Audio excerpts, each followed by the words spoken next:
धरती पर कुछ स्थान ऐसे हैं जिन्हें देखकर लगता है मानो वे हमारे विश्वास, विज्ञान और कल्पना तीनों की सीमाओं को एक साथ चुनौती दे रहे हों। ये जगहें सिर्फ सुंदर नहीं हैं, बल्कि इतनी असामान्य और अविश्वसनीय हैं कि पहली नजर में उन पर यकीन करना मुश्किल हो जाता है। कहीं प्रकृति अपने सबसे चरम रूप में दिखती है, तो कहीं इंसान की बनाई संरचनाएं असंभव को संभव कर देती हैं। आज की इस यात्रा में हम ऐसे ही अविश्वसनीय स्थलों को देखने जा रहे हैं जहां हकीकत कल्पना से भी ज्यादा अजीब लगती है। नंबर 1, केपी जलप्रपात, जहां रेल और प्रकृति आमने सामने खड़ी दिखाई देती है। घने जंगलों और पहाड़ी ढलानों के बीच छिपा केपी जलप्रपात उन दुर्लभ स्थानों में से एक है जहां इंसानी इंजीनियरिंग और प्रकृति की कच्ची शक्ति एक ही फ्रेम में दिखाई देती है। सामान्य मौसम में यह इलाका लगभग शांत रहता है, लेकिन जैसे ही मानसून सक्रिय होता है, पूरा भूगोल बदल जाता है। पहाड़ों के ऊपर जमा वर्षा जल अचानक तीव्र वेग के साथ नीचे उतरता है और एक ऊंची चट्टान से गिरते हुए ठीक नीचे बनी सक्रिय रेलवे लाइन पर टूट पड़ता है। यह कोई स्थायी झरना नहीं, बल्कि बारिश के साथ पैदा होने वाला अस्थायी जलप्रपात है, जो कुछ महीनों के लिए इस जगह को असंभव सा बना देता है। जब दशकों पहले इस दुर्गम इलाके से रेलवे लाइन गुजारने का निर्णय लिया गया, तब इसे लगभग पागलपन माना गया था। चारों ओर कठोर चट्टानें, घना जंगल और हर साल आने वाली भारी वर्षा, इन सब के बीच रेल मार्ग बनाना आसान नहीं था। इंजीनियरों को पता था कि पानी इस पहाड़ से हर हाल में उतरेगा, इसलिए उन्होंने उससे लड़ने के बजाय उसके साथ काम करने का रास्ता चुना। मोटी पत्थर की दीवारें, गहरे ड्रेनेज चैनल और मजबूत स्टील संरचनाएं इस सोच का नतीजा है, ताकि गिरता हुआ पानी पटरियों को नुकसान पहुंचाए बिना नीचे की ओर बह जाए। बरसात के चरम समय में जब कोई ट्रेन इस मार्ग से गुजरती है, तो दृश्य अविश्वसनीय हो जाता है। कुछ पलों के लिए ट्रेन पूरी तरह पानी की मोटी परत के पीछे छिप जाती है। इंजन की गड़गड़ाहट, लोहे के पहियों की कंपन और ऊपर से गिरते पानी की गर्जना मिलकर ऐसा एहसास पैदा करते हैं मानो इंसान और प्रकृति आमने सामने खड़े हों। बाहर से देखने वालों के लिए यह दृश्य रोमांच से भरा होता है, लेकिन ट्रेन के भीतर बैठे यात्रियों के लिए यह कुछ सेकंड डर, आश्चर्य और भरोसे की परीक्षा होते हैं। यह जगह केवल रोमांच का प्रतीक नहीं, बल्कि एक नाजुक संतुलन भी है। यहाँ ट्रेनों की गति, समय और संचालन पर कड़ी निगरानी रखी जाती है। थोड़ी सी लापरवाही या मौसम की तीव्रता में अप्रत्याशित बदलाव इस संतुलन को तोड़ सकता है। इसी कारण केपी जलप्रपात यह याद दिलाता है कि इंसानी तकनीक चाहे जितनी उन्नत हो, वह प्रकृति के नियमों के अधीन ही रहती है।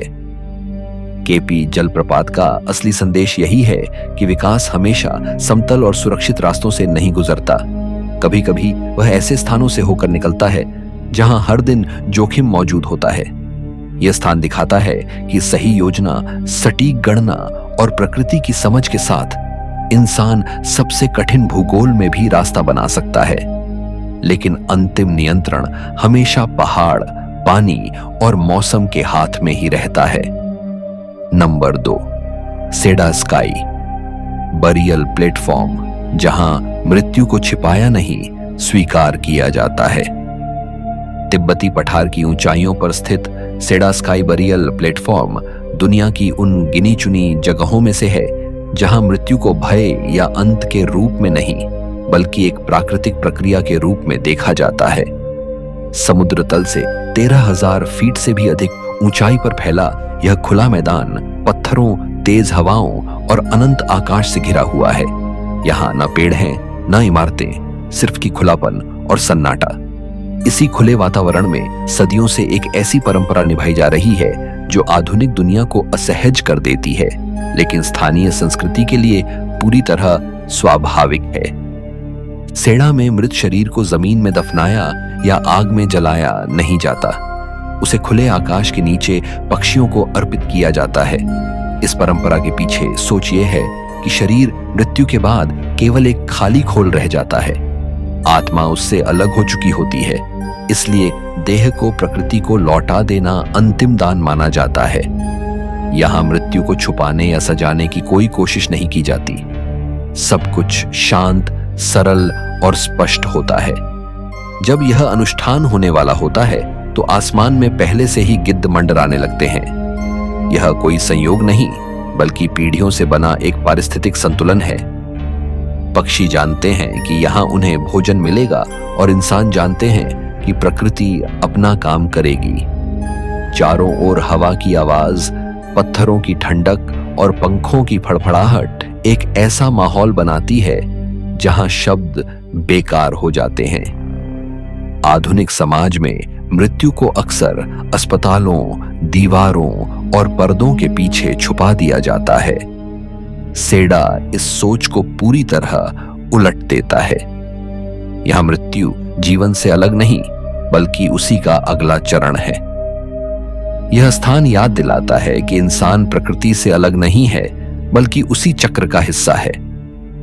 सेडा स्काई बरियल प्लेटफॉर्म देखने वाले के भीतर असहजता भी पैदा करता है और गहरी सोच भी। यह जगह सुंदर नहीं, लेकिन सच्ची है।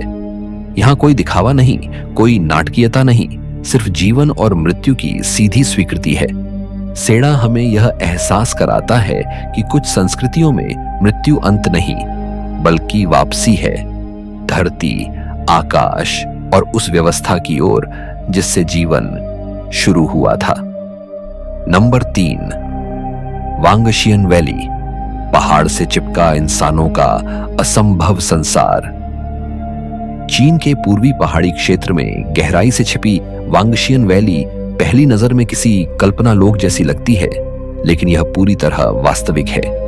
यह घाटी कोई साधारण बस्ती नहीं, बल्कि इंसानी जिद, अनुकूलन और भूगोल के साथ किए गए समझौते का जीवित प्रमाण है। लगभग 1000 फीट गहरी खाई के ऊपर सीधी खड़ी चट्टानों से चिपके हुए लकड़ी के घर ऐसे दिखाई देते हैं मानो उन्हें किसी ने दीवार पर टांग दिया हो। नीचे बहती नदी, ऊपर लटकते बादल और बीच में हवा में टिकी यह बस्ती दिमाग को यह मानने से इनकार करने पर मजबूर कर देती है कि यहां इंसान सामान्य जीवन जी सकता है। वांगशियन वैली का निर्माण मजबूरी से पैदा हुआ समाधान है। इस क्षेत्र में समतल जमीन लगभग न के बराबर थी। पहाड़ लगातार भूस्खलन और भारी बारिश से जूझते रहते थे। ऐसे में लोगों के पास 2 ही विकल्प थे, या तो इस इलाके को छोड़ दें या फिर पहाड़ के साथ जीना सीखें। उन्होंने दूसरा रास्ता चुना। लकड़ी के मकानों को बिना कीलों के इंटरलॉकिंग बीम तकनीक से बनाया गया, ताकि कंपन और नमी के बावजूद ढांचा लचीला बना रहे। चट्टानों में गड़े पत्थर और लकड़ी के आधार पूरे भार को संतुलित करते हैं, जिससे घर नीचे की खाई में गिरने के बजाय चट्टान का हिस्सा बन जाते हैं। इस घाटी की सीढ़ियां भी साधारण नहीं हैं। वे सीधी ऊपर नीचे नहीं जाती, बल्कि टेढ़े मेढ़े कोणों पर घूमती हुई ऊपर चढ़ती हैं। इसका कारण सिर्फ चढ़ाई आसान बनाना नहीं, बल्कि बारिश के पानी को नियंत्रित करना भी है। इस क्षेत्र में साल भर भारी वर्षा होती है, और यदि पानी सीधे ढलान पर गिरे तो वह संरचनाओं को कमजोर कर सकता है। इसलिए रास्तों और सीढ़ियों को इस तरह डिजाइन किया गया कि पानी स्वतः नीचे बह जाए। सुबह और शाम के समय वांगशियन वैली सबसे ज्यादा अवास्तविक लगती है। जब सूरज की रोशनी पत्थर, लकड़ी और बहते पानी से टकराती है तो पूरी घाटी हल्की सुनहरी धुंध में डूब जाती है। नीचे से उठती नमी और ऊपर से उतरते बादल मिलकर ऐसा दृश्य बनाते हैं मानो यह जगह जमीन पर नहीं, हवा में तैर रही हो। रात के समय जब घरों की हल्की रोशनी चट्टानों पर बिखरती है तो पूरी घाटी किसी प्राचीन चित्रकथा जैसी लगने लगती है। यहां रहना साहस मांगता है। हर कदम सोच समझ कर रखना पड़ता है। तेज हवा, फिसलन भरे रास्ते और गहराई का लगातार एहसास इंसान को उसकी सीमाएं याद दिलाता रहता है। इसके बावजूद पीढ़ियों से लोग यहां टिके हुए हैं, क्योंकि वांगशियन वैली उनके लिए केवल घर नहीं, बल्कि पहचान है। वांगशियन वैली यह साबित करती है कि इंसान हमेशा प्रकृति को बदलकर नहीं जीतता। कई बार वह प्रकृति की शर्तों को स्वीकार करके उसके साथ सामंजस्य बिठाकर असंभव को संभव बनाता है। यह घाटी दिखाती है कि जब भूगोल विरोधी हो तब भी इंसानी बुद्धि और धैर्य मिलकर ऐसी दुनिया रच सकते हैं जो देखने में अविश्वसनीय और सोचने में गहरी लगती है। नंबर 4, चीन का डेजर्ट एनर्जी मॉन्स्टर, जहां रेगिस्तान से भविष्य की बिजली पैदा होती है। चीन के गोबी रेगिस्तान की सूनी, तपती और बेरहम जमीन पर खड़ा यह विशाल ऊर्जा संयंत्र पहली नजर में किसी विज्ञान कथा का दृश्य लगता है, लेकिन यह पूरी तरह वास्तविक है। इसे अक्सर डेजर्ट एनर्जी मॉन्स्टर कहा जाता है क्योंकि यहां इंसान ने उस रेगिस्तान को शक्ति के स्रोत में बदल दिया है जिसे सदियों तक जीवन के लिए अनुपयोगी माना जाता रहा। जहां चारों ओर रेत, तेज हवाएं और अत्यधिक तापमान है, वहीं बीच में खड़ा यह ढांचा सूर्य की रोशनी को पकड़कर उसे निरंतर ऊर्जा में बदलता है। इस परियोजना का मूल सिद्धांत जितना सरल दिखता है उतना ही जटिल है। हजारों विशाल दर्पण, जिन्हें हेलियोस्टैट कहा जाता है, पूरे रेगिस्तान में बेहद सटीक कोणों पर लगाए गए हैं। ये सभी दर्पण सूरज की दिशा के साथ लगातार घूमते रहते हैं और उसकी किरणों को एक ही बिंदु पर केंद्रित करते हैं। वह बिंदु है एक अत्यधिक ऊंचा केंद्रीय टॉवर जिसके शीर्ष पर सूर्य की सारी ऊर्जा एक साथ गिरती है। वहां तापमान इतना बढ़ जाता है कि विशेष प्रकार का नमक पिघलकर सैकड़ों डिग्री तक गर्म हो जाता है। इस पिघले हुए नमक की सबसे बड़ी खासियत यह है कि यह गर्मी को लंबे समय तक संभाल कर रख सकता है। इसी वजह से यह संयंत्र सिर्फ दिन में ही नहीं बल्कि रात में भी बिजली पैदा करने में सक्षम है। जब सूरज डूब जाता है तब भी जमा की गई ऊष्मा धीरे धीरे ऊर्जा में बदलती रहती है। यह बात इसे सामान्य सौर ऊर्जा संयंत्रों से अलग बनाती है क्योंकि यहां बिजली उत्पादन सूरज की मौजूदगी पर पूरी तरह निर्भर नहीं रहता। गोबी रेगिस्तान जैसे इलाके में इस परियोजना को खड़ा करना अपने आप में एक चुनौती था। रेत के तूफान, अत्यधिक गर्मी और अचानक तापमान परिवर्तन मशीनों और संरचनाओं के लिए खतरनाक साबित हो सकते थे। इंजीनियरों को हर हिस्से को इस तरह डिजाइन करना पड़ा कि वह वर्षों तक इस कठोर वातावरण को झेल सके। दर्पणों की सफाई, सिस्टम की सटीकता और संरचनाओं की मजबूती, हर चीज पर विशेष ध्यान दिया गया। जहां पहले यह इलाका केवल बंजर जमीन माना जाता था, वहीं आज वही रेगिस्तान लाखों लोगों के लिए स्वच्छ और स्थिर ऊर्जा का स्रोत बन चुका है। यह परियोजना केवल तकनीकी उपलब्धि नहीं है बल्कि सोच में बदलाव का प्रतीक है। यह दिखाती है कि इंसान अगर प्रकृति को दुश्मन मानने के बजाय उसे समझे और उसके नियमों के साथ काम करे तो सबसे कठोर भूभाग भी भविष्य की उम्मीद में बदल सकता है। गोबी का यह डेजर्ट एनर्जी मॉन्स्टर हमें यह एहसास कराता है कि आने वाले समय में शक्ति केवल शहरों से नहीं बल्कि सबसे वीरान जगहों से भी पैदा हो सकती है। Number 5, Chongqing grand canyon wall highway, पहाड़ के सीने में कटी हुई इंसानी हिम्मत। चीन के चोंगकिंग क्षेत्र में बना ग्रैंड कैनियन वॉल हाईवे उन सड़कों में से नहीं है जिन्हें देखकर इंसान सहज महसूस करे। यह सड़क पहाड़ों के ऊपर से नहीं बल्कि सीधे उनकी सीधी खड़ी चट्टानों के भीतर काट कर बनाई गई है। एक तरफ ठोस पत्थर की दीवार इतनी पास होती है कि हाथ बढ़ाओ तो छू लो, और दूसरी तरफ सैकड़ों मीटर गहरी खाई जहां नीचे झांकते ही पेट में अजीब सी खालीपन की अनुभूति होने लगती है। यहां सड़क पर गाड़ी चलाना केवल यात्रा नहीं बल्कि हर सेकंड एक मानसिक परीक्षा है। इस इलाके का भूगोल शुरू से ही दुश्मन की तरह रहा है। खड़ी चट्टानें, अस्थिर चूना पत्थर की परतें, लगातार होने वाले भूस्खलन और घना पहाड़ी कोहरा, इन सब के बीच सड़क बनाना लगभग असंभव माना जाता था। पहले स्थानीय लोगों को एक गांव से दूसरे गांव तक पहुंचने के लिए पहाड़ों के चारों ओर लंबा और खतरनाक रास्ता तय करना पड़ता था, जिसमें कई घंटे या कभी-कभी पूरा दिन लग जाता था। बारिश के मौसम में तो ये रास्ते पूरी तरह बंद हो जाते थे, जिससे जीवन लगभग थम सा जाता था। जब इस वॉल हाईवे की योजना बनी तो इंजीनियरों के सामने सबसे बड़ा सवाल यही था कि पहाड़ को कमजोर किए बिना उसमें रास्ता कैसे बनाया जाए। समाधान था अत्यंत नियंत्रित विस्फोट और सटीक कटिंग। हर विस्फोट से पहले चट्टान की परतों का गहराई से अध्ययन किया गया, ताकि कहीं ऐसा ना हो कि पूरा पहाड़ ही अस्थिर हो जाए। सड़क को सहारा देने के लिए गहरे एंकर, स्टील के बोल्ट और मजबूत सपोर्ट सिस्टम लगाए गए, जो भार और कंपन को संतुलित रूप से चट्टान में फैला देते हैं। बारिश और नमी इस इलाके की स्थायी समस्या है। अगर पानी चट्टानों के भीतर जमा हो जाए तो भूस्खलन का खतरा कई गुना बढ़ जाता है। इसी वजह से हाईवे के साथ साथ जटिल ड्रेनेज सिस्टम बनाया गया, जो हर बूंद पानी को तुरंत नीचे की ओर मोड़ देता है। देखने में यह सड़क पत्थर का हिस्सा लगती है, लेकिन भीतर छिपी इंजीनियरिंग इसे जीवित रखती है। इस हाईवे का सबसे डरावना हिस्सा वह है जहां सड़क अचानक संकरी हो जाती है और सामने सिर्फ चट्टान और खालीपन दिखाई देता है। यहां ड्राइवर की नजर भटकने की कोई गुंजाइश नहीं होती। हल्की सी गलती और नीचे खाई की गहराई बुलाने लगती है। यही कारण है कि इस मार्ग पर गति सीमित रखी जाती है और भारी वाहनों के लिए विशेष नियम बनाए गए हैं। लेकिन डर के बावजूद इस सड़क ने स्थानीय लोगों की जिंदगी बदल दी है। जो दूरी पहले घंटों में तय होती थी, वह अब कुछ ही मिनटों में पूरी हो जाती है।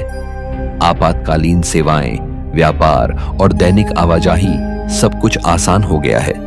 यह हाईवे केवल एक सड़क नहीं, बल्कि पहाड़ों के बीच फंसी जिंदगियों के लिए जीवन रेखा बन चुका है। चोंकिंग ग्रैंड कैन्यन वॉल हाईवे इस बात का प्रमाण है कि इंसान ने सिर्फ पहाड़ों को काटा नहीं, बल्कि जोखिम को स्वीकार करके असंभव भूगोल को भी अपने जीवन का हिस्सा बना लिया। यह सड़क दिखाती है कि कभी-कभी विकास सीधे रास्ते से नहीं, बल्कि चट्टानों के सीने को चीरकर आगे बढ़ता है। नंबर 6, व्हाइट पॉकेट, धरती का वह चेहरा जो तरल लगता है। अमेरिका के एरिज़ोना रेगिस्तान के भीतर छिपा व्हाइट पॉकेट ऐसा स्थान है जो इंसान की भूगोल संबंधी समझ को पूरी तरह उलट देता है। पहली नजर में यह जमीन ठोस चट्टान नहीं, बल्कि किसी जमी हुई लहर या पिघले हुए पदार्थ जैसी प्रतीत होती है। यहां न तो ऊंचे नुकीले पहाड़ हैं और न ही पारंपरिक चट्टानी परतें, बल्कि नरम, गोल और बहाव जैसी आकृतियां हैं, मानो धरती ने किसी क्षण में अपना ठोस रूप खो दिया हो। व्हाइट पॉकेट का निर्माण लाखों वर्षों की धीमी लेकिन अटल प्रक्रिया का परिणाम है। कभी यह इलाका विशाल रेत के टीलों से भरा हुआ था। समय के साथ दबाव और खनिजों ने इन टीलों को बलुआ पत्थर में बदल दिया। इसके बाद हवा, पानी और खनिज युक्त नमी ने इस पत्थर को इस तरह तराशा कि उसकी सतह चिकनी, मुड़ी हुई और बहती हुई लगने लगी। कैल्शियम कार्बोनेट और आयरन ऑक्साइड की परतों ने सफेद, क्रीम और हल्के जंगिया रंगों के ऐसे पैटर्न बनाए जो किसी चित्रकार की कल्पना जैसे लगते हैं। इस जगह की सबसे अजीब बात यह है कि यहाँ कोई सीधी रेखा नहीं दिखती। हर आकृति मुड़ी हुई है, हर सतह गोल और मुलायम है। आंखें इसे समझना चाहती हैं, लेकिन दिमाग लगातार भ्रम में रहता है कि यह पत्थर है या कोई तरल पदार्थ जो बस जम गया है। यही कारण है कि व्हाइट पॉकेट को देखने वाला हर इंसान कुछ पल के लिए वास्तविकता से कट जाता है। यह इलाका जितना सुंदर है, उतना ही नाजुक भी। यहां तक पहुंचना आसान नहीं है। न पक्की सड़कें हैं, न दिशा बताने वाले संकेत। रेगिस्तान की खामोशी और अकेलापन इस अनुभव को और गहरा कर देते हैं। पैरों के नीचे की सतह इतनी संवेदनशील है कि एक गलत कदम सदियों पुराने पैटर्न को नुकसान पहुंचा सकता है। इसलिए यहां चलना भी एक जिम्मेदारी बन जाता है। व्हाइट पॉकेट किसी पर्यटन स्थल जैसा नहीं लगता, बल्कि किसी जीवित प्रयोगशाला जैसा महसूस होता है, जहां धरती ने अपने सबसे अलग नियम लागू किए हों। यहां खड़े होकर इंसान को यह एहसास होता है कि ग्रह की सतह सिर्फ कठोर और स्थिर नहीं होती, वह तरल जैसी भी हो सकती है। बस समय का पैमाना अलग होता है। यह स्थान हमें याद दिलाता है कि धरती अभी भी हमें चौंकाने में सक्षम है। हम भले ही विज्ञान और नक्शों के जरिए इसे समझने का दावा करें, लेकिन व्हाइट पॉकेट जैसी जगहें साबित करती हैं कि इस ग्रह के कुछ चेहरे आज भी हमारी कल्पना से कहीं आगे हैं। नंबर 7, डेटिफॉस जलप्रपात, जहां प्रकृति अपनी पूरी ताकत बिना चेतावनी दिखा देती है। आइसलैंड के उत्तरी हिस्से में स्थित डेटिफॉस जलप्रपात केवल एक प्राकृतिक दृश्य नहीं है, बल्कि धरती की कच्ची शक्ति का खुला प्रदर्शन है। यह जगह सुंदर शब्दों से ज्यादा भय और सम्मान की भाषा समझती है। यहां पानी गिरता नहीं, बल्कि टूटकर नीचे गिरता है। हर सेकंड भारी मात्रा में बहता जल काले ज्वालामुखीय पत्थरों पर ऐसे टकराता है कि उसकी आवाज शरीर के भीतर तक महसूस होती है। इंसान यहां सिर्फ देखता नहीं, बल्कि कंपन को अपने पैरों और सीने में महसूस करता है। डेटिफॉस को ताकत देने वाला स्रोत वतनायोकुल हिमनद है, जो यूरोप के सबसे बड़े ग्लेशियरों में से एक माना जाता है। हजारों वर्षों से जमी बर्फ जब धीरे धीरे पिघलती है, तो उसका पानी इस नदी के जरिए डेटिफॉस तक पहुंचता है। गर्मियों के महीनों में जब बर्फ पिघलने की रफ्तार बढ़ जाती है, तब यह जलप्रपात और भी उग्र हो जाता है। पानी की मात्रा इतनी अधिक होती है कि नीचे बना कैनियन लगातार कटता और गहराता रहता है, मानो धरती को हर दिन नया आकार दिया जा रहा हो। इस पूरे क्षेत्र का भूगोल हिंसक अतीत से बना है। काले बेसाल्ट पत्थर, गहरी दरारें और असमान सतहें इस बात का प्रमाण है कि यहाँ कभी ज्वालामुखीय विस्फोट और हिमयुग की विनाशकारी बाढ़ें आई थीं। डेटिफॉस उसी इतिहास की जीवित गवाही है। यहाँ खड़े होकर यह समझना आसान हो जाता है कि धरती का निर्माण शांत प्रक्रियाओं से नहीं, बल्कि अत्यधिक दबाव और शक्ति से हुआ है। जब कोई व्यक्ति जलप्रपात के किनारे खड़ा होता है, तो चारों ओर उड़ती पानी की बौछारें आंखों के सामने धुंध बना देती हैं। हवा में नमी इतनी होती है कि सांस लेना भारी लगने लगता है। आवाज इतनी तेज होती है कि इंसान अपने ही विचार नहीं सुन पाता। यहाँ कोई सजावटी रेलिंग या आरामदेह प्लेटफॉर्म नहीं, बल्कि खुला और बेरहम भूगोल है। यह जगह इंसान को यह भ्रम नहीं देती कि वह सुरक्षित है। डेटिफॉस की सबसे डरावनी बात यही है कि यह सुंदर बनने की कोशिश नहीं करता। यह शांत नहीं होता, न ही नियंत्रित। यह लगातार याद दिलाता है कि प्रकृति का असली चेहरा सभ्य और सौम्य नहीं, बल्कि उग्र और अडिग है। यही कारण है कि यहाँ खड़े होकर इंसान अपने महत्व को लेकर सवाल करने लगता है।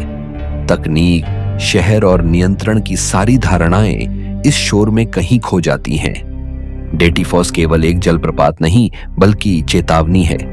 यह दिखाता है कि धरती अभी भी जीवित है, बदल रही है और जब चाहे अपनी ताकत दिखा सकती है। यहां से लौटते समय इंसान के मन में कोई खुशी या सुकून नहीं, बल्कि एक गहरा एहसास रह जाता है कि हम इस ग्रह के मालिक नहीं, सिर्फ अस्थायी दर्शक हैं। और जब धरती बोलती है, तो डेटिफॉस जैसी जगहों पर वह फुसफुसाती नहीं, दहाड़ती है। नंबर 8, गोल्डन ब्रिज, बादलों के ऊपर टिका हुआ इंसानी स्वप्न। वियतनाम के मध्य हिस्से में बाना हिल्स की ऊंची पहाड़ियों पर फैला गोल्डन ब्रिज ऐसा दृश्य रचता है जिसे देखकर सबसे पहले यही लगता है कि यह पुल किसी कहानी या कल्पना से निकलकर अचानक धरती पर आ गया हो। लगभग 4,500 फीट की ऊंचाई पर बना यह पुल बादलों, धुंध और जंगलों के बीच हवा में तैरता हुआ प्रतीत होता है। इसकी सुनहरी सतह और नीचे से उभरे 2 विशाल पत्थर जैसे हाथ इस भ्रम को और गहरा कर देते हैं, मानो कोई प्राचीन शक्ति इस संरचना को थामे हुए हो और इंसानों को आसमान में चलने की अनुमति दे रही हो। पहली नजर में ये हाथ पत्थर के प्रतीत होते हैं, खुरदरे, दरारों से भरे और समय से घिसे हुए। ऐसा लगता है जैसे वे सदियों पुराने हों और पहाड़ का ही हिस्सा हों, लेकिन असल में इनके भीतर आधुनिक स्टील का मजबूत ढांचा छिपा हुआ है। डिजाइन जानबूझकर ऐसा रखा गया है कि तकनीक दिखाई न दे, केवल रहस्य बचे। यही कारण है कि गोल्डन ब्रिज केवल एक इंजीनियरिंग प्रोजेक्ट नहीं, बल्कि एक दृश्य अनुभव बन जाता है, जहां इंसान यह भूल जाता है कि वह किसी आधुनिक संरचना पर खड़ा है। इस पुल की लंबाई लगभग 500 फीट है और इसका रास्ता हल्के घुमाव के साथ आगे बढ़ता है। चलते समय नीचे गहरी घाटियां और ऊपर बहते बादल दिखाई देते हैं। कभी धुंध इतनी घनी हो जाती है कि सामने का सिरा गायब हो जाता है और कभी अचानक हवा साफ हो जाती है, तो दूर तक फैले पहाड़ और जंगल दिखने लगते हैं। हर पल दृश्य बदलता रहता है, जिससे समय का एहसास कमजोर पड़ने लगता है। गोल्डन ब्रिज का निर्माण आसान नहीं था। पहाड़ी ढलान, सीमित पहुंच और लगातार बदलता मौसम इंजीनियरों के लिए बड़ी चुनौती थे। भारी निर्माण सामग्री को इतनी ऊंचाई तक पहुंचाना, नींव को स्थिर बनाना और पूरे ढांचे को तेज हवा और नमी से सुरक्षित रखना, यह सब बेहद जटिल प्रक्रिया रही। यहां पुल का उद्देश्य गाड़ियों को ले जाना नहीं था, बल्कि लोगों को रोकना, उन्हें देखने और महसूस करने के लिए मजबूर करना था। आज यह पुल केवल एक संरचना नहीं, बल्कि आधुनिक समय का प्रतीक बन चुका है, जहां इंसान अपनी कल्पना को वास्तविक रूप दे रहा है। यहां आने वाले लोग सिर्फ फोटो खींचने नहीं आते, बल्कि उस अनुभव को महसूस करने आते हैं, जहां जमीन नीचे छूट जाती है और इंसान खुद को हवा और रोशनी के बीच पाता है। गोल्डन ब्रिज यह सवाल खड़ा करता है कि क्या इंसानी निर्माण हमेशा उपयोगिता के लिए ही होना चाहिए, या कभी कभी उसका उद्देश्य केवल आश्चर्य पैदा करना भी हो सकता है। यह पुल दिखाता है कि जब इंजीनियरिंग और कल्पना एक साथ चलती है, तब भूगोल केवल बाधा नहीं रहता, बल्कि मंच बन जाता है। यहां खड़े होकर इंसान को यह एहसास होता है कि कुछ संरचनाएं रास्ता नहीं बनाती, बल्कि यादें बनाती हैं, और गोल्डन ब्रिज उन्हीं असंभव यादों में से एक है। नंबर 9, सेनोटे इक्किल, धरती के भीतर खुला हुआ समय और आस्था का द्वार। मैक्सिको के युकातान प्रायद्वीप की समतल चूना पत्थर भूमि के नीचे छिपा सेनोटे इक्किल ऐसा स्थान है जहां जमीन केवल सतह नहीं रहती, बल्कि भीतर की दुनिया को सीधे सामने ला देती है। ऊपर से देखने पर यह एक साधारण गोलाकार गड्ढा लगता है, लेकिन जैसे ही इंसान इसकी सीढ़ियों से नीचे उतरता है, एक अलग ही वास्तविकता खुलने लगती है। यह कोई झील नहीं, कोई कुंड नहीं, बल्कि धरती का खुला हुआ घाव है, जिसे समय ने पानी से भर दिया है। लगभग 80 फीट गहराई तक जाता यह सेनोटे हजारों साल पहले तब बना, जब जमीन के नीचे की विशाल चट्टानें अचानक ढह गईं और भीतर छिपा जल भंडार बाहर आ गया। सेनोटे इक्किल की सबसे पहली अनुभूति उसका सन्नाटा है। ऊपर की दुनिया की आवाजें धीरे धीरे गायब हो जाती हैं और उनकी जगह पानी की हल्की गूंज, टपकती बूंदों की आवाज और हवा की ठंडक ले लेती है।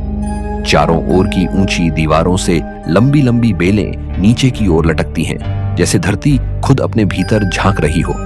ये बेलें पानी की सतह को छूती हैं और हल्की सी हरकत से पूरा दृश्य जीवित सा लगने लगता है।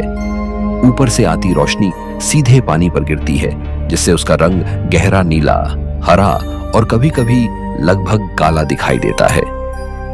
यह पानी असाधारण रूप से साफ है। नीचे झांकने पर गहराई साफ दिखती है, मानो धरती ने अपने भीतर का रहस्य बिना किसी पर्दे के खोल दिया हो। लेकिन इसी साफपन के साथ एक डर भी जुड़ा होता है। यह गहराई इंसान को अपनी सीमाओं का एहसास कराती है। तैरते समय नीचे की अनंतता यह याद दिलाती है कि यह जगह सुंदर जरूर है, लेकिन पूरी तरह सुरक्षित नहीं। प्राचीन माया सभ्यता के लिए सेनोटे केवल पानी का स्रोत नहीं थे, वे इन्हें पवित्र मानते थे। उनके लिए ये धरती और दूसरे लोक के बीच के द्वार थे। माना जाता था कि इन गहराइयों के जरिए देवताओं और आत्माओं से संपर्क होता है। इसी वजह से सेनोटे इक्किल जैसे स्थानों को सम्मान और भय दोनों के साथ देखा जाता था। यहाँ पानी लेना एक साधारण क्रिया नहीं, बल्कि आध्यात्मिक अनुभव माना जाता था। आज आधुनिक समय में लोग यहाँ तैरने और देखने आते हैं, लेकिन जैसे ही इंसान पानी में उतरता है, वह इतिहास से कट नहीं पाता। हर हल्की लहर के साथ ऐसा लगता है मानो समय पीछे की ओर बह रहा हो। ऊपर की चट्टानें, लटकती बेलें और नीचे फैला अंधकार मिलकर ऐसा वातावरण बनाते हैं जहां वर्तमान और अतीत के बीच की रेखा धुंधली हो जाती है। सेनोटे इक्किल यह एहसास कराता है कि धरती केवल ऊपर से समझी जाने वाली चीज नहीं है, उसके भीतर भी दुनिया है, स्मृतियां हैं और ऐसी शक्तियां हैं जिन्हें हम पूरी तरह नियंत्रित नहीं कर सकते। यह स्थान सुंदरता और भय, शांति और गहराई, जीवन और अनजान के बीच खड़ा है। यहाँ आकर इंसान को यह समझ में आता है कि कभी कभी सबसे बड़े रहस्य हमारे पैरों के ठीक नीचे छिपे होते हैं। बस हमें उन्हें देखने के लिए नीचे उतरने की हिम्मत करनी होती है। नंबर 10, ड्रैक गुफाएं, धरती के भीतर बसा पत्थरों का मौन साम्राज्य। स्पेन के मायोर्का द्वीप की सतह जितनी शांत और चमकदार दिखाई देती है, उसके ठीक नीचे उतनी ही रहस्यमयी और गंभीर दुनिया छिपी हुई है। ड्रैक गुफाएं उसी छिपी हुई दुनिया का प्रवेश द्वार है। जैसे ही इंसान इन गुफाओं के भीतर उतरता है, ऊपर की रोशनी, हवा और समय का एहसास धीरे धीरे पीछे छूटने लगता है। यहाँ धरती किसी ठोस जमीन की तरह नहीं, बल्कि जीवित स्मृति की तरह महसूस होती है, जिसे लाखों वर्षों तक पानी ने आकार दिया है। ड्रैक गुफाओं का निर्माण किसी एक घटना का परिणाम नहीं, बल्कि अनगिनत वर्षों की धैर्यपूर्ण प्रक्रिया का नतीजा है। बारिश का पानी चूना पत्थर की दरारों से रिसता रहा, खनिजों को घोलता रहा और फिर एक एक बूंद के साथ पत्थर पर जमता गया। इसी धीमी गति ने यहाँ लटकते स्टैलेक्टाइट और जमीन से उठते स्टैलेग्माइट बनाए, जो आज खंभों, पर्दों और जमी हुई लहरों जैसी आकृतियों में दिखाई देते हैं। हर संरचना एक अलग समय का प्रतिनिधित्व करती है, जहां कुछ सेंटीमीटर बनने में भी सैकड़ों साल लग गए। गुफाओं के भीतर का वातावरण बाहर की दुनिया से पूरी तरह अलग है। तापमान लगभग स्थिर रहता है, हवा भारी और ठंडी लगती है और आवाजें पत्थरों से टकराकर वापस लौट आती हैं। यहाँ चलने के दौरान हर कदम की गूंज यह एहसास कराती है कि इंसान किसी खुले स्थान में नहीं, बल्कि धरती के भीतर सांस ले रहा है।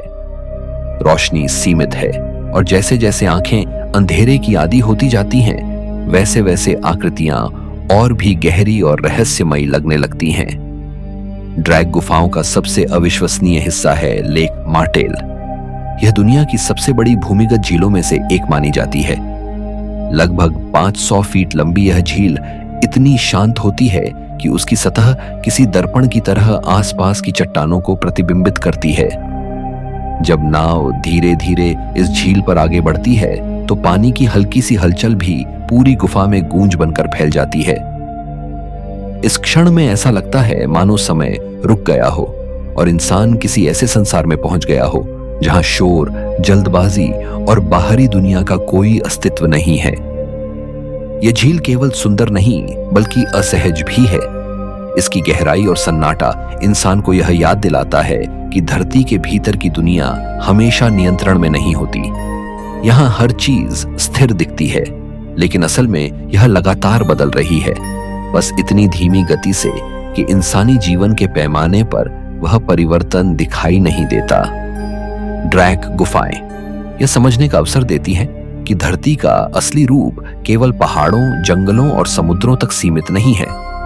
उसके भीतर भी ऐसे विशाल संसार मौजूद हैं जो हमारी नजरों से छिपे रहते हैं।